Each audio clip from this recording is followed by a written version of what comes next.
probably, right, the reigning champs from Boston. This is the bounce-back game, the zigzag game. They went 15 of 60 from three.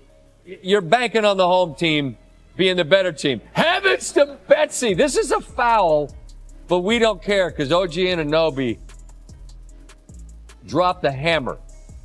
On the other end, Tatum down low, goes through Mikal Bridges, sees up 13. Next possession, Jalen Brown had a rough night from three in game one. They all did the Celtics, but he hits that one. Now it's Tatum, Porzingis. He buries the three. Celtics 40-2 this season when they lead by 20 or more points. That's regular season and the playoffs. So they're up 20 again. Under 7 to go in the fourth. And you wonder, how close does New York have to get for it to get nervy? All right, it's 10. Al Horford with a miss. Here comes Brunson. 10-point game, catch and pull. Bridges had 14. They all came in the fourth. It's now a 7-point game. In transition, White looks cross court. Tatum, clean look. No. The Knicks missed 13 consecutive shots in the fourth quarter, tied for the longest streak in the fourth quarter of a playoff game since 98. But New York's got to make it hurt. Float game, point. Josh Hart, 5-point game, under 3 to go, a 4-point game. Jalen Brunson, Hart, the miss. Karl Anthony Towns had 21 and 17 boards and the free throw. It's a 1-point game. Now it's Brunson. Gonna do that little drive, give the contact, and try to step back. He gets the bucket. The Knicks lead. The 20-point lead is gone. Now Boston missing Brown, missing the White with the putback. It's Brunson in transition with the right hand. It's a 3-point lead. 24 seconds to go. Celtics on an inbound. Watch where this screen comes. About mid-court, Tatum attacks the rim, drops the dunk. Celtics lead by 1 on the other end. Brunson draws the contact and the foul from Drew Holiday. He makes the first to tie things at 90. And New York has the lead. Under 13 to go. Boston has a timeout. They decide to play on. Tatum. This time being guarded by Mitchell. Such a great defender. Tatum tries to find Brown and pass it back, but it's Bridges again with remarkable defense. He closed down game one when he stole it from Brown. Here, basically rips it from Tatum. And New York, remarkable.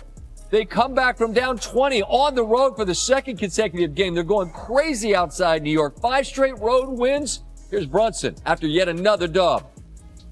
I would prefer not to, but we need to start the game a lot better. Sustain how we play. We got to find a way to limit their runs. Now they're going to go on runs. They're a great team, but we got to just find a way to limit their runs.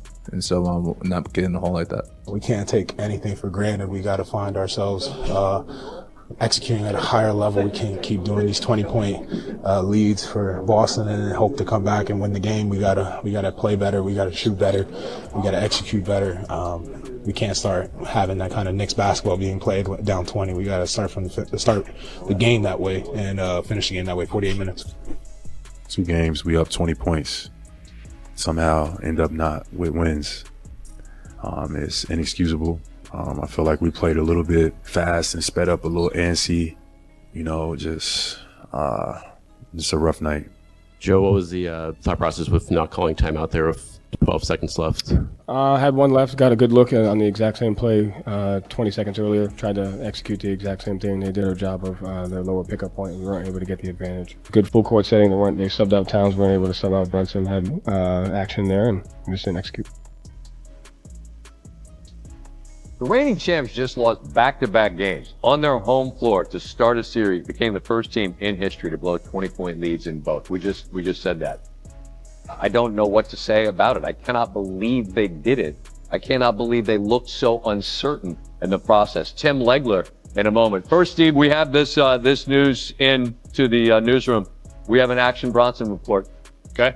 A sweep was once again predicted. There was a profanity directed towards Boston, which I cannot repeat. I was invited to the game Saturday. I asked what time he was going. This is why I have to speak as him. Whenever the game starts, which is an appropriate response. Sadly, I'm unable to attend due to family obligations. This was an Action Bronson report. We promised him he's on the way. I'm sorry, buddy. What are you turn into a pumpkin in 5 minutes? Nobody in the world better at the touchscreen than you. Look at the vision. Look at the concentration. Leg should be out on the court, man. He should be out here teaching some of us what to do out there. Get 20 right now against. Oh, I would love to get out there. You and I were a little two-man. Are you kidding me? The Commanders have a head coach opening. Can they give me an interview? Just let me interview. I mean, I got some ideas. That's got leg. Oh, you got Steve up there too. I left my phone up there. I need a picture of that. I forgot when we did That's Got Legs, but they didn't have legs because legs, you've been on the road doing games. Yeah. You're going to be back out there soon. Happy to have you here tonight. Look, there's a ton, obviously. Celtics are 25 for 100 from 3 in 2 games. Can you imagine that? 25 for 100. I mean, we'll get. We're gonna unwrap the bigger issues with this team. Yeah, I just wanted to mention that. Yeah. Missoula had a timeout. His clock management in this situation has probably a little bit to ask for. I don't know. You tell me. What'd you think of it? Well, look, I would have been really interested in this last sequence regardless, but listening to his sound made me really interested in taking another look at it because he said they wanted to run the same action twice in a row. Now, here's the first one he's talking about. Boston down 1, 24 seconds to go. Jason Tatum, as you can see, is right here taking the ball out of bounds, and the guy primarily guarding him on this possession is right here, OG Anunoby. Now, you're going to see McBride's going to clear out because his responsibility is going to be pick up Derek White. So those guys are emptying out. So this pickup point, as Joe Mazzulla alluded to, is in the back court. This now allows this blast screen action right here. Al Horford is going to run up to a dead sprint at half court. His job is going to be to clip off OG Anunoby. Does a great job of it. If he does that, Jason Tatum knows the guy behind him is a center. It's going to be Mitchell Robinson. And there he is. And he's flat-footed. Tatum blows by, gets the dunk. Amazingly, to get a dunk in that situation, they go up 1. Now, here they go. Brunson makes the 2 free throws. No timeout, even though you have one in your pocket if you're Mazzulla. Because he said, I want to run the same action, thought we could get the same thing. But the Knicks had a much deeper pickup point. You don't see any defender on Jason Tatum in the backcourt. That makes an enormous difference. There's nobody in this space that there was in the last possession, which tells you where they are. And it's right here. Al Horford is again setting the screen. The problem is now both defenders involved in it are here. And not to mention the fact the Knicks have 3 other guys. So there's a shell at the 3-point line. This is what Jason Tatum is looking at coming across half court. So here's my question, Scott. Even at this point, 9.8 left, you're down by 1. There's Joe Mazzulla right there. You could still call timeout right now because clearly based on what you thought you'd see, the Knicks defended it differently as you would expect. They just gave up a dunk and the game is on the line. He elects not to. I find it odd to trust your team on a night they were this bad offensively to go make a play. And Jason Tatum right here gets loose with his handle. This really affected the whole thing because I think what Jason Tatum wanted to do was drive in here and go to this step back mid-range. And if you can get Mitchell Robinson off of you, you might be able to get a clean look. But he fumbles the ball, ends up taking it down to the baseline. And this is what's really incredible to me now. These 2 games, you get 2 defenders here. Scott, somehow, some way, that ball has to find Jalen Brown. It just does. This is 2 games in a row, Scott, where their best 2 players not only don't get off shots, they don't even get the ball out of their hands to someone else to make a play. And it's Bridges both times. Bridges both times. Strips the ball out of Jalen Brown, makes the play right there.